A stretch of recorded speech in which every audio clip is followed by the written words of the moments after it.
My fiance said it was a girls-only bachelorette in LA. Her friend's Snapchat showed her sitting on another guy's lap. I stayed quiet, canceled her flight, changed the locks, and called off the wedding. 3 days later, she was broke, stranded, and sleeping at the airport. Hey everyone! Before we jump into today's video, I need your help. We've noticed the channel is losing some traction, and subscribing is one of the best ways you can support us. It's quick, free, and it helps us keep bringing you awesome content. Your support means the world. Let's keep this channel growing together. Thanks so much. Now let's start the video. Hey Reddit! So my fiance said she's going to her friend's bachelorette party in LA and swore it's girls only. Well, her friend's snap told a different story. Grab your snacks already, this one's savage. I, 32 male, have been working for Delta for the past 11 years. Started as a baggage handler during college, moved to ground ops, and now I oversee route scheduling and crew assignments for West Coast flights. Not the career I planned on, but it pays well enough, $92,000 plus bonuses, and the travel perks are unbeatable. Free flights, companion passes, hotel discounts, priority boarding, upgrades when available, you name it. My job involves a lot of high-pressure scheduling and quick problem-solving. When weather hits the West Coast, I'm the guy coordinating with dispatch to reroute flights, reassign crews, and minimize passenger disruption. Most people don't realize that a single delayed flight in Seattle can mess up connections in 12 different cities. I have to see those domino effects before they happen. I've worked my way up by being reliable. When the LAX terminal flooding happened last year, I pulled a 22-hour shift making sure every stranded passenger had options. My boss called it impressive dedication, but honestly, it's just the job. That work ethic carries over to everything else in my life. Before all this went down, I was engaged to Lana, 29 female, for almost a year, together for 4. Met her at a friend's Super Bowl party back in 2020. She was working as a pharmaceutical sales rep, making decent money herself, though she was always complaining about how her boss undervalued her and how she deserved more. The kind of person who always felt entitled to the best of everything. Our apartment was a decent 2-bedroom in Cambridge, not cheap at $2,800 a month, but the location was worth it. I handled most of the rent since I had the higher salary. Lana contributed to utilities and groceries, usually about $700 monthly, though she'd forget half the time, and I'd end up covering it. When we first started dating, Lana seemed amazing. Ambitious, fun, spontaneous. She got along with my friends, and she had this energy that made everything more exciting. My buddy Marcus always joked that I'd outkicked my coverage with her, and maybe I believed it too. Over time, I noticed how much Lana loved flaunting our relationship online. Not just normal couple stuff, but specifically the perks. The surprise trips to Vegas, the first-class upgrades, the spontaneous weekend getaways to San Diego or Portland that were only possible because of my flight benefits. Her Instagram was basically a travel blog subsidized by my employee discount. I upgraded my Delta benefits package specifically to get the premium companion passes. Cost me an extra $75 per paycheck, but it meant Lana could fly first class with me for just the taxes and fees. When I think about it now, our relationship milestones were always celebrated with trips I planned and mostly paid for. My mom never fully warmed to her. She's always performing, never just being, she told me once. I brushed it off as the usual mother-in-law tension. My brother Derek, 35 male, was more direct. After Lana had a meltdown over the catering options at our engagement party, he pulled me aside and asked if I was sure about all this. She seems high maintenance, bro, he said. I told him he just didn't understand her. Classic blindness of a man in love, right? Sam, 32 male, my best friend since 3rd grade, was even more skeptical. He'd been around for every relationship I'd ever had, and he never minced words about Lana. Nice packaging, questionable contents, he told me after meeting her the first time. I laughed it off. Sam and I had been rebuilding a 1970 Pontiac GTO Judge for the better part of 6 years, spending weekends in his garage, slowly bringing it back to life. Lana hated those weekends, called them my escape from adulting, like it was a bad thing. That GTO has been my dream car since I was 12. Found it rotting in a barn in western Massachusetts. Paid $11,000 for what was essentially a rusted shell with a seized engine. Sam had the mechanic skills from his time working at his uncle's garage, and I brought the passion and the parts budget. Every Saturday for 6 years, we'd work on different aspects. Rebuilding the quadrajet carburetor, restoring the bucket seats, tracking down original Orbit orange paint. I'd drive straight from overnight shifts to Sam's place, running on nothing but black coffee and determination. Lana never understood the appeal. "It's just going to break down anyway," she'd say. Or, "That's another vacation we could have taken instead." But Sam and I knew what we were creating wasn't just transportation, it was mechanical art. Last month, Lana announced that her best friend Tori was organizing a girls-only bachelorette party weekend in LA for their friend Kelsey, who was getting married in June. Lana had been stressing over a certification exam for work and complained about needing a break from adulting, so I thought the trip would be good for her. I even used my Delta employee discount to book her a first-class ticket to LAX and upgraded her hotel room as a surprise. Cost me $350 in upgrade fees, but I wanted her to feel special. That's what fiancés do, right? Thursday before her trip, I helped Lana pack. She couldn't shut up about spa appointments and some rooftop pool party they'd managed to get on the list for. When I dropped her at the airport Friday morning, she kissed me goodbye with, "Don't worry, it's just us girls. No guys allowed."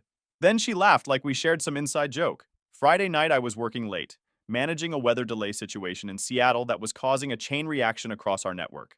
Around 9 p.m., I took a quick break and checked my phone. There was a Snapchat notification from Tori's private story, which was weird because we weren't close. We'd met maybe a dozen times, and I only followed her to be polite when Lana insisted. I opened it without thinking much about it, expecting to see the standard bachelorette nonsense. Maybe some ridiculous bride tribe shirts or penis straws or whatever the hell women do at these things. Instead, I saw Lana at what looked like a yacht party. Not just at the party, sitting on some jacked dude's lap, his hands on her hips, her arm around his neck. She was wearing the $290 sundress I'd bought her for her birthday last month. Tori's caption read, "Day 1 and Lana's already found her LA boyfriend. Sorry, Jason," with a laughing emoji. I felt like someone had punched me in the throat. I watched the video loop 3 times, noticing new details each time. Lana was doing that hair twirl thing she does when she's flirting. Then came more posts. A group shot at some club on Sunset Boulevard with 4 guys I'd never seen before. Lana dancing with Lap Guy, who I could now see was wearing a Rolex and designer clothes. Probably some tech bro or entertainment industry douche.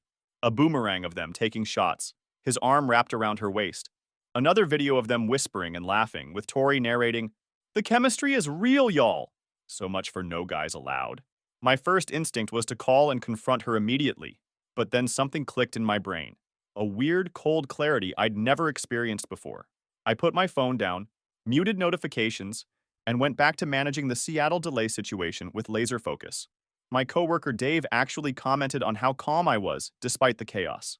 The Seattle situation was a mess.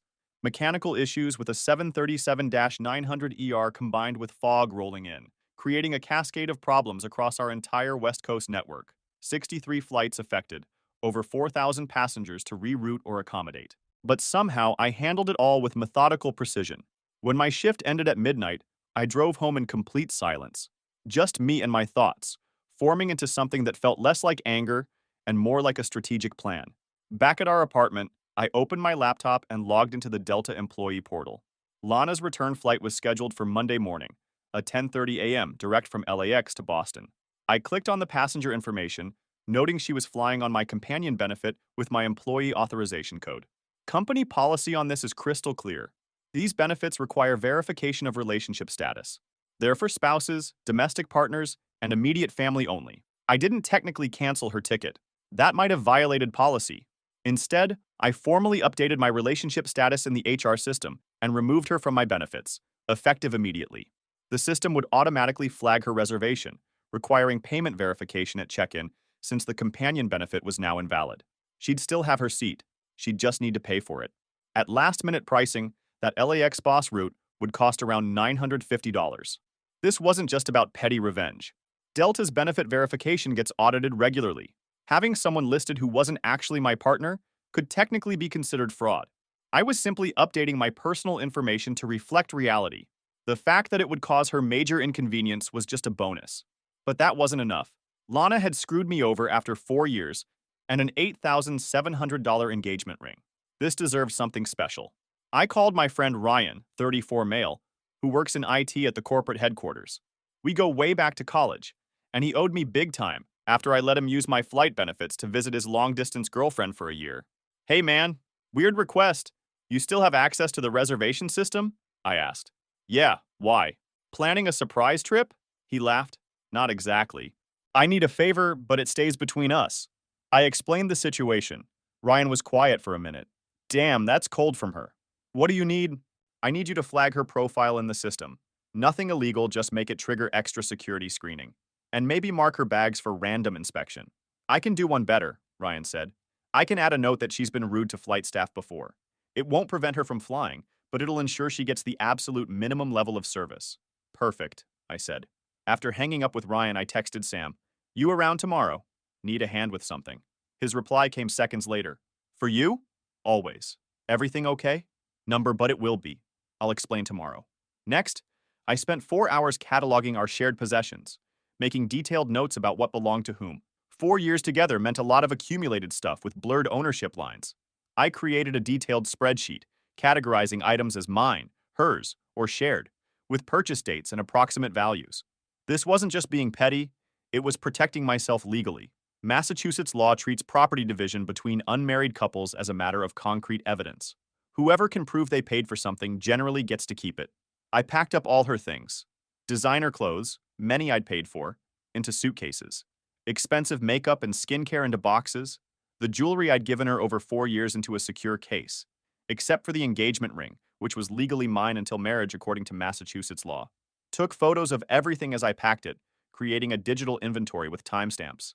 Even recorded video as I carefully wrapped her grandmother's china in bubble wrap and placed it securely in storage bins.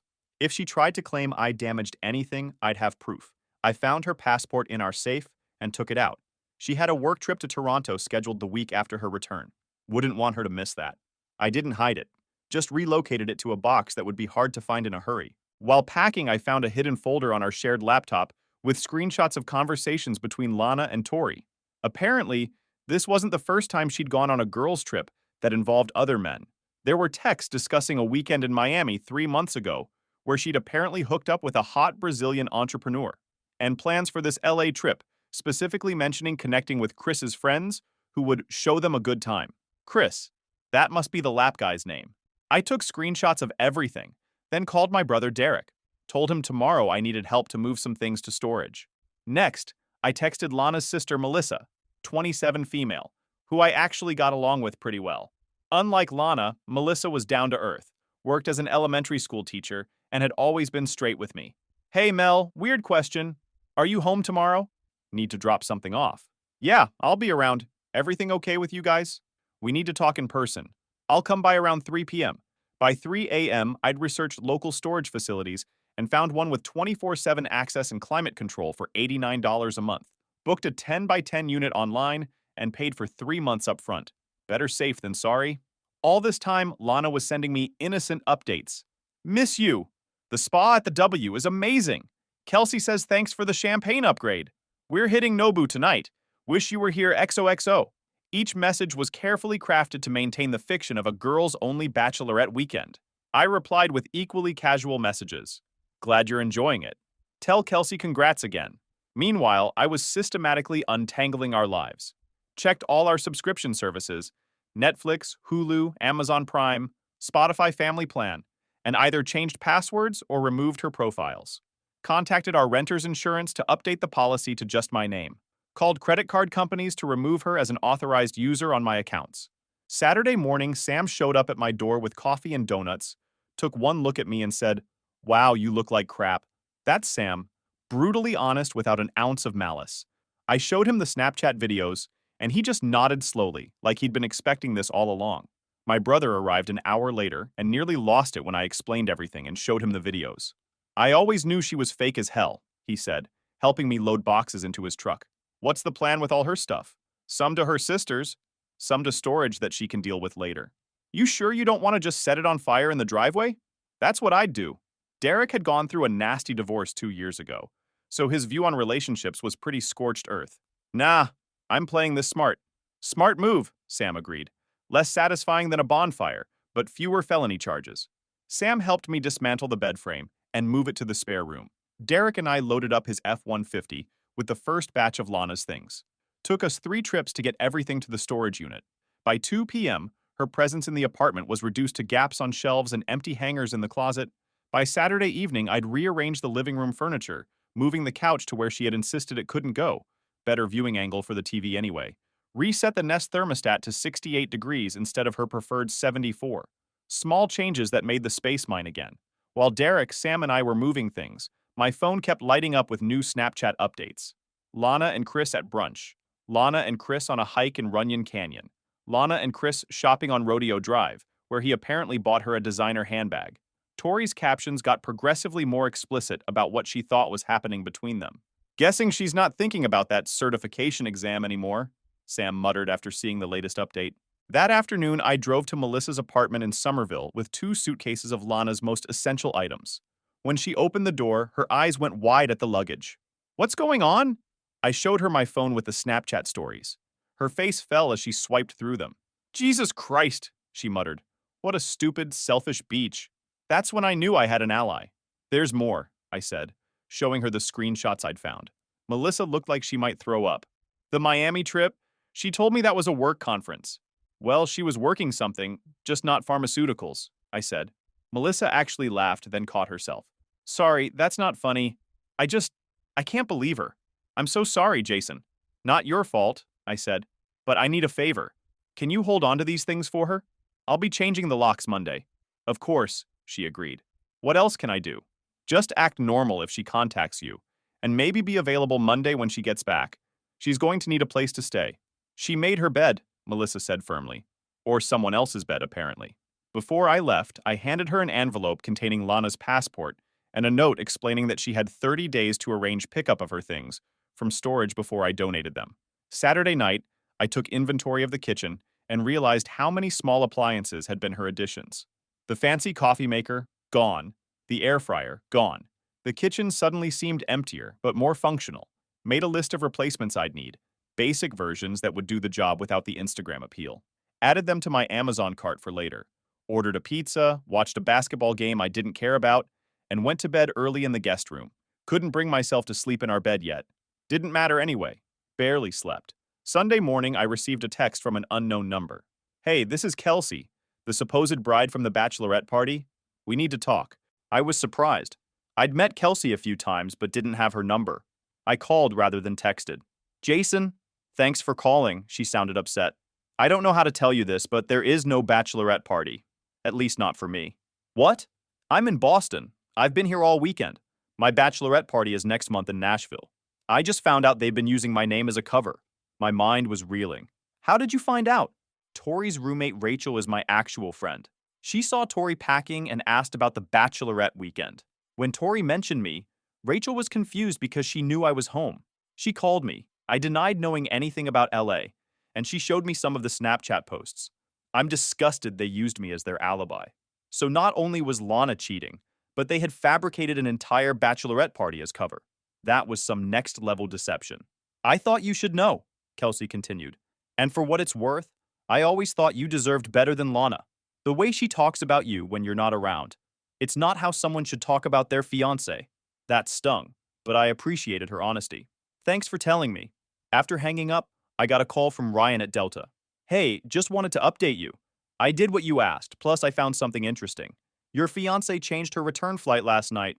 She's now booked on a Tuesday flight, not Monday. She extended her trip without telling me?" "Yep. And get this. She tried to upgrade herself to Delta One using your employee code, which wouldn't work anymore because you removed her from your benefits. She actually called customer service and threw a fit about it, saying there must be a system error. The agent made a note about her being extremely rude and threatening. Lana hadn't bothered to tell me she was staying longer. Probably wanted extra time with Chris.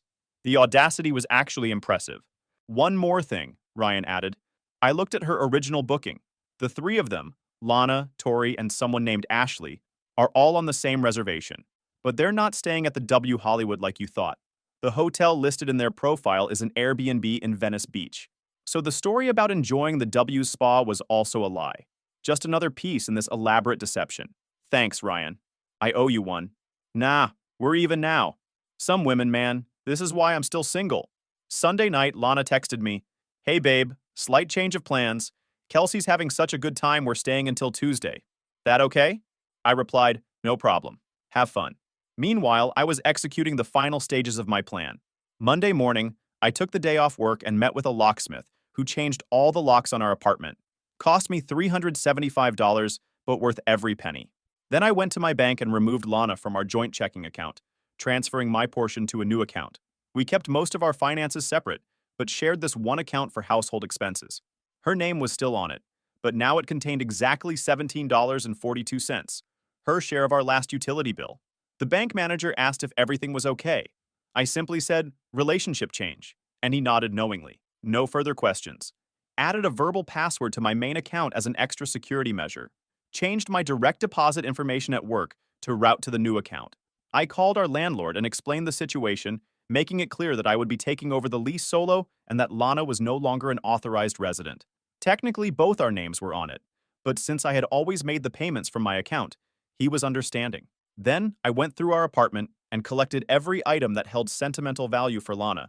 All went into a box labeled "Storage Open First" that I knew she wouldn't see for weeks. I wasn't destroying anything. That would be petty. I was simply ensuring she wouldn't have immediate access to the comfort these items provided. Reorganized the living space to be more functional for one person. Moved my gaming setup into the main room where her vanity used to be.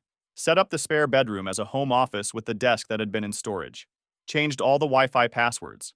Updated the cable package to include sports channels I'd wanted, but she'd vetoed. Last step, I contacted our friends and family members who needed to know, giving them a brief, factual account. Not to badmouth Lana, but to control the narrative before she could spin some bullshit story about me overreacting. Throughout the day, Lana continued texting me normal updates. Even sent a group photo of her, Tori, and Ashley with Kelsey, who was clearly not there, badly photoshopped in. The lengths they were going to maintain this lie were almost admirable. Miss you. Can't wait to see you tomorrow night. Got you a little surprise from LA? My phone's about to die and I forgot my charger. Text you from the hotel later. I responded minimally, just enough to avoid suspicion. Monday night, I hit the gym for the first time in months. Lana had always complained that my evening workouts cut into our time. Did a solid hour of weights followed by 30 minutes on the treadmill. Felt better than I had in weeks. Spent the evening setting up notifications on my credit monitoring services. Changed passwords on all my accounts. Removed her as my emergency contact at work. Updated my car insurance to remove her as an additional driver. Called my health insurance to make sure she couldn't make claims as my domestic partner anymore. Tuesday morning arrived, the day of her new flight. I knew exactly when she'd discover that her companion pass was no longer valid. Her flight was scheduled for 11:30 a.m. Pacific, which meant she'd try to check in around 9:30. At 9:47 a.m. my time, my phone exploded with notifications. First a text, "Jason, there's something wrong with my ticket. The system says I need to pay $950. Then a call I didn't answer. Then another text, "Call me. The Delta people are saying your employee benefit isn't working." I imagined her at the check-in counter, her face flushed with anger and panic, as the agent explained that she would need to purchase a new ticket at the current rate. The confusion turning to realization as she figured out what happened. By 10:15 a.m., the tone had changed. "Please, Jason, I know you're at work, but I need you to fix this. I'm going to miss my flight. I don't have enough on my cards for this ticket. Please call the airline. I don't understand what's happening. Please help me." At 11:45 a.m., after her flight had departed without her. "I missed the flight. I'm stuck at LAX. Please answer me." Then came the call to her sister. "I know this happened because Melissa texted me. Lana just called in full panic mode. Says she's stranded in LA and needs money for a flight. I played dumb. She has no idea what's coming." By 2 p.m., Lana's texts turned desperate. "Jason, please. If you're mad about something, just tell me. Don't leave me stranded across the country. I had to get an airport hotel for tonight. Cost me my last available credit. Please call me back." Around 6 p.m., her friend Tori must have left, because now Lana was truly alone. Her texts became frantic. "I know you know something. Whatever you think happened, I can explain. Please just call me. I made a mistake. We need to talk. Please don't throw away 4 years like this." I maintained radio silence. Let her stew in it overnight. I texted Sam, "It's showtime. She just figured out her return ticket isn't valid." He replied, "And the Oscar for Best Performance in a Completely Avoidable Disaster goes to..." Went to work as usual, handled a minor issue with crew scheduling on a Seattle-Denver route, went to lunch with my coworkers, kept my phone in my desk, focused on the job. After work, I drove home and watched ESPN while eating dinner. Started researching weekend trips I could take with my employee benefits. San Francisco looked good for late May. Wednesday morning, Lana managed to book herself on a basic economy red-eye that landed in Boston at 5:43 a.m. I know this because she texted me her flight details, probably hoping I'd pick her up. I did not. Instead, I went to the gym at 5 a.m., got in a full workout, then headed to the office early. Told my supervisor I might need flexibility with time off in the coming weeks to deal with personal matters. He was understanding. At 6:30 a.m., the security camera I'd installed on our apartment door showed Lana trying her key, looking confused when it didn't work. She rang the doorbell repeatedly, then started pounding on the door. After about 10 minutes, she gave up and called someone, probably an Uber. At 7:15 a.m., Melissa texted me. She just showed up at my place looking like hell. I gave her the passport and your note. Shit's about to hit the fan. Sure enough, my phone started blowing up with calls and texts from Lana. Are you freaking kidding me? You went through my computer? You had no right to look at my private conversations? You're insane if you think those Snapchats meant anything. We were just having fun. You can't just throw me out of my home. I'm on the lease too. Where the F is all my stuff? I finally responded with one text. Check your email for the storage unit information. You have 30 days. Also, there was no bachelorette party. Kelsey's in Boston. You might want to come up with a better lie next time. That shut her up for about an hour. Then came the shift in tactics. Jason, please, I know I messed up. Can we please just talk about this? I never slept with him, I swear. It was just flirting. I got carried away. 4 years together and you won't even hear me out? Is that how little I mean to you? Please, I love you. I made a mistake. Everyone makes mistakes. I didn't respond to any of it. Instead, I went to work, where I received unexpected praise for how I'd handled a major flight disruption the previous Friday. You know, the night I discovered my fiancé cheating. My boss actually said, whatever you've got going on in your personal life, it's making you sharper at work. If he only knew. Found myself actually focusing better at work. No more checking in with Lana every few hours. No more adjusting my schedule to match hers. Just pure focus on the tasks at hand. By afternoon, Lana's sister got involved again. She texted me. Lana's a complete wreck. She admitted everything to me.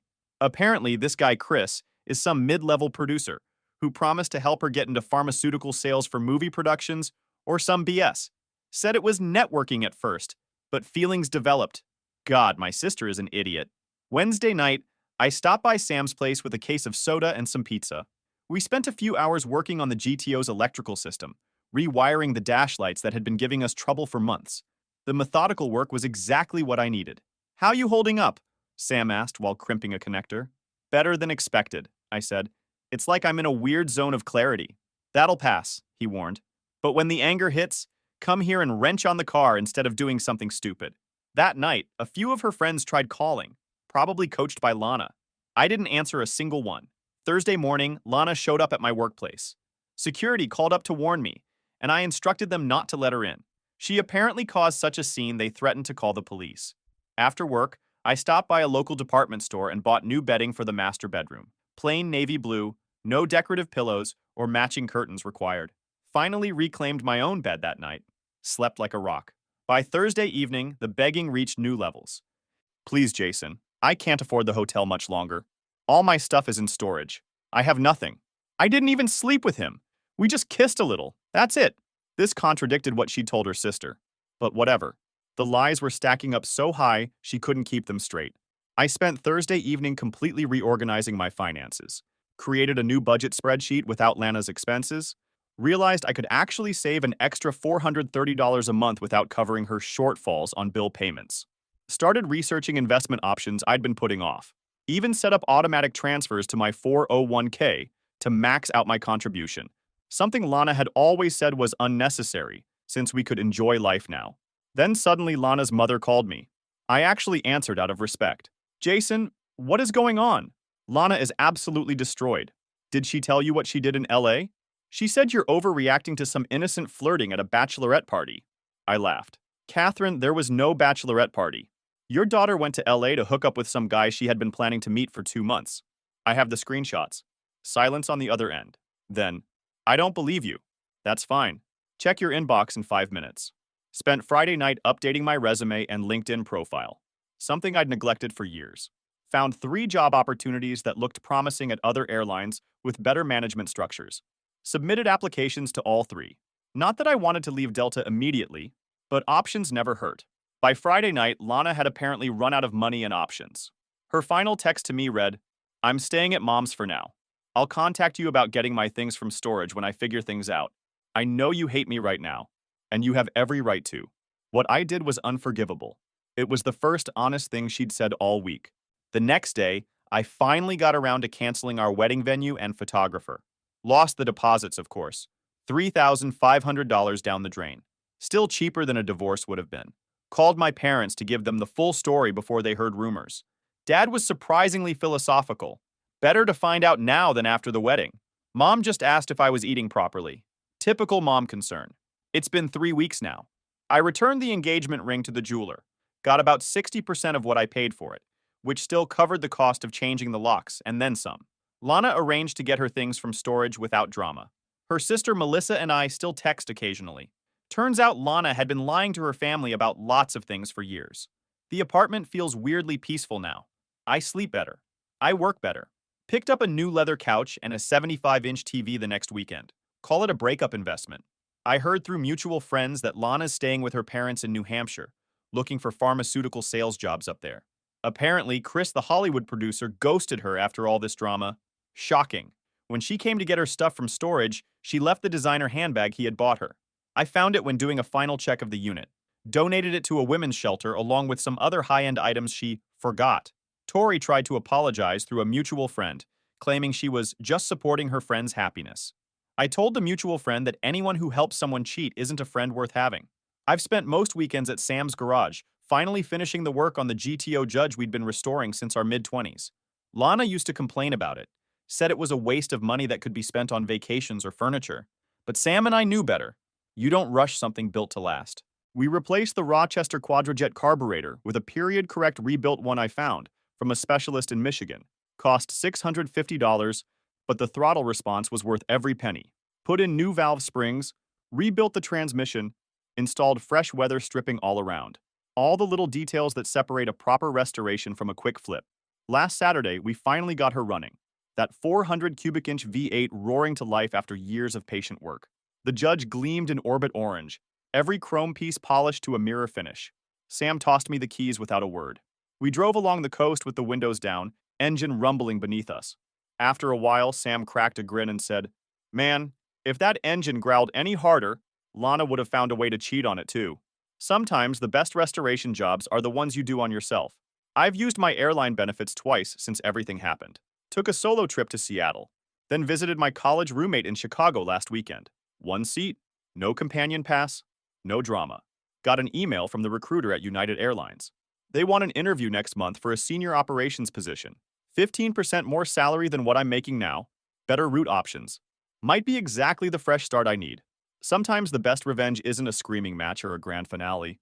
It's walking away so quietly, they have to sit alone with what they destroyed. The comfortable life she took for granted is gone because she couldn't keep her word or her legs closed.